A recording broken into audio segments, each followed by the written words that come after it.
Break के बाद स्वागत है आपका। बरेली में एक मेडिकल कॉलेज की बड़ी लापरवाही सामने आई है। यहां कोविड मरीजों के लिए बनाए गए अस्पताल में पानी का पाइप फटने से अचानक बारिश का पानी भर गया। अस्पताल के अंदर जहां पर मरीजों के लिए बेड की व्यवस्था की गई थी, वहां बीच में ही पाइप फट गया और कमरे के बीचों बीच झरने की तरह पानी बहने लगा। थोड़ी देर में वार्ड में चारों तरफ पानी ही पानी दिखने लगा, जिसके बाद कुछ मरीजों ने ट्विटर पर इसकी शिकायत की।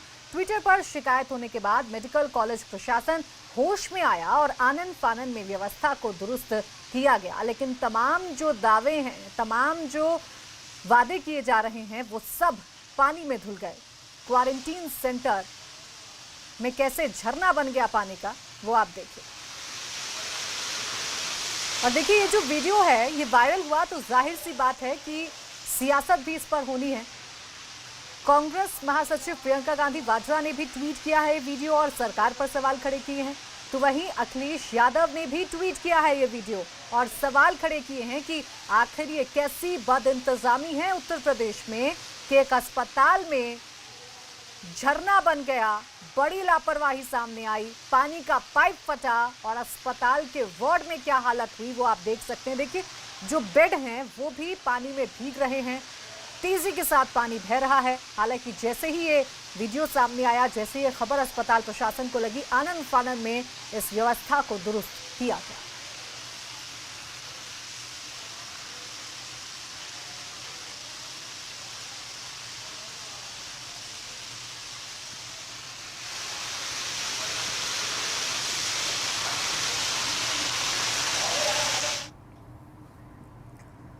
आज यूपी दिल्ली समेत कई जगहों पर जमकर बारिश हुई, जिससे कहीं खुशी तो कहीं गम देखने को मिला। मौसम विभाग के अलर्ट के मुताबिक तेज बारिश हुई। जहां एक तरफ गर्मी से राहत मिली तो कई जगह जलभराव जैसी दिक्कतों ने परेशानी बढ़ा दी। इतना ही नहीं, कई जगह लोगों को काफी नुकसान भी हुआ है। आप ये 8 तस्वीरें देख सकते हैं कि कैसे मानसून ने लोगों की मुश्किलें बढ़ाई, क्योंकि इस मौसम की ये भयंकर बारिश साबित हुई है। कई घंटों तक पानी बरसा है। ये 8 तस्वीरें देखिए। दिल्ली, नोएडा, गाजियाबाद, बुलंदशहर, मेरठ, जालौन, जौनपुर, पिथौरागढ़, हर जगह कमोवेश आपको एक जैसी स्थिति नजर आ रही होगी, क्योंकि झमाझम बारिश हुई और इस बारिश के साथ ही प्रशासन के दावे भी पानी में धुल गए, क्योंकि जगह जगह पानी भरा हुआ नजर आया।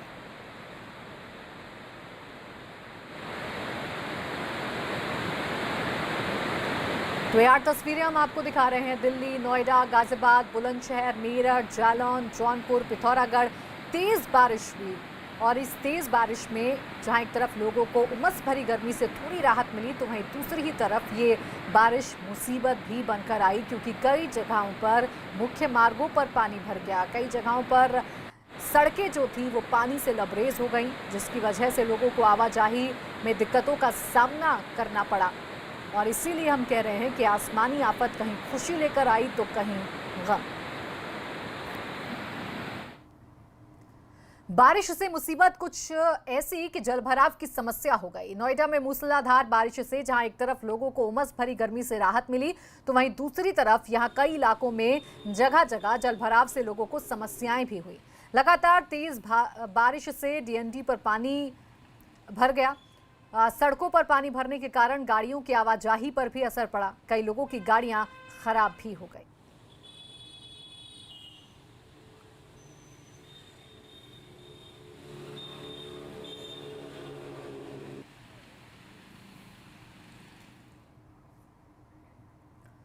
और ग्रेटर नोएडा में एक दिन की बारिश में पुलिस चौकी तालाब में तब्दील हो गई। ये पुलिस चौकी दादरी थाना के कोट गांव में है, जहां पुलिसकर्मी बाल्टी के जरिए पानी निकाल रहे हैं। वैसे ये चौकी पहले से ही जर्जर हालात में है और यहां बारिश के दिनों में अक्सर पुलिस चौकी में पानी भर जाता है, जिससे कभी भी बड़ा हादसा हो सकता है।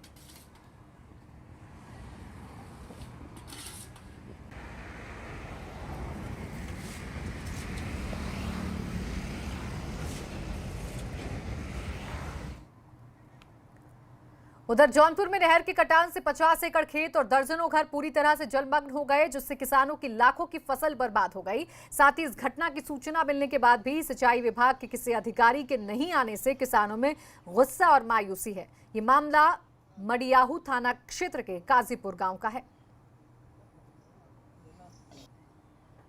नुकसान हुआ पूरा जरा बताएं। अभी 50 एकड़ नुकसान रहा। अच्छा, 48 घंटा से पानी जाता है।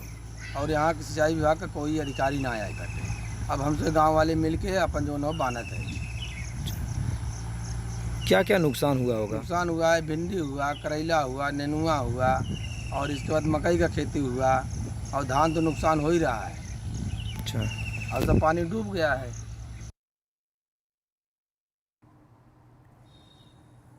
तो बरसात आई, मुसीबत संग लेकर आई, क्योंकि ज़्यादा बारिश से नहर का कटान हो गया और किसानों की जो फसल थी, किसानों की जो मेहनत थी, उस पर पानी फिर गया। किसानों में नाराज़गी ये है कि फसल खराब होने के बावजूद प्रशासन का कोई भी नुमाइंदा किसानों के पास नहीं पहुंचा।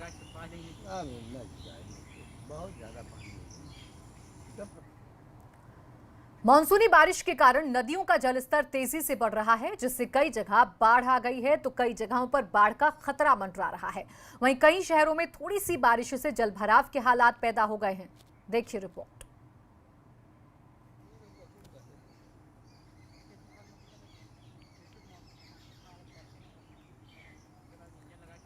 तो जलभराव की स्थिति कैसे पैदा हुई, ये हम आपको दिखा रहे हैं इन तस्वीरों में।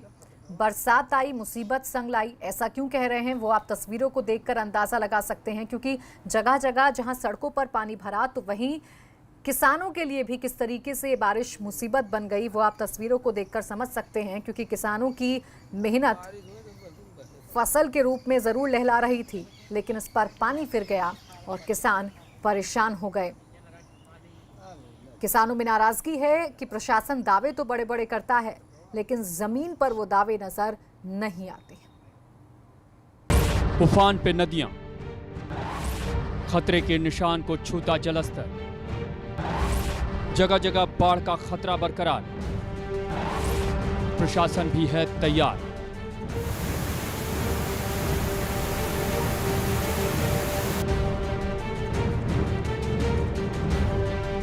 मैदान से लेकर पहाड़ तक कहीं मूसलाधार बारिश तो कहीं भारी बारिश।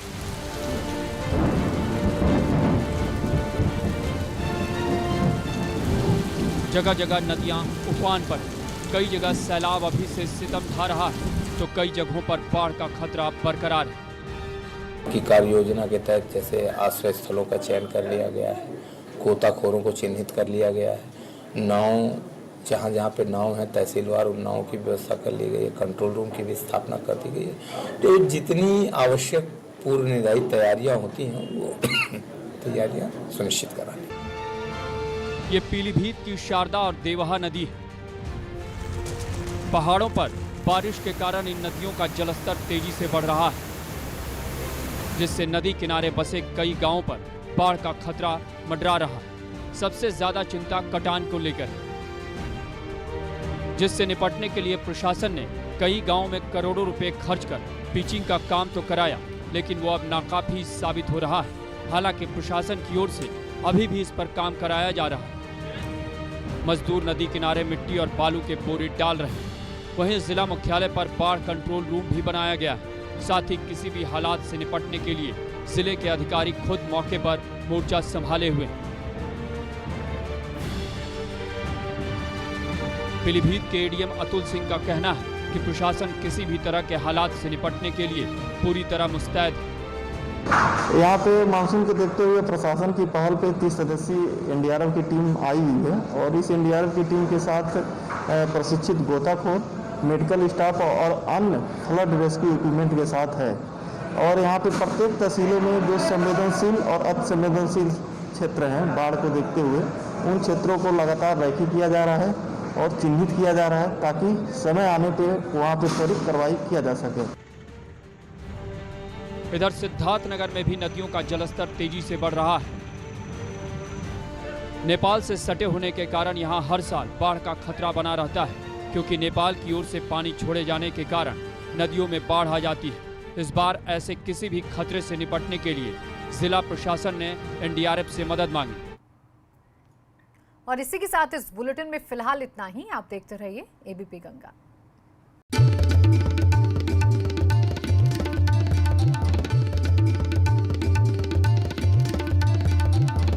आप देख रहे हैं एबीपी गंगा, खबर आपकी, जुबान आपकी।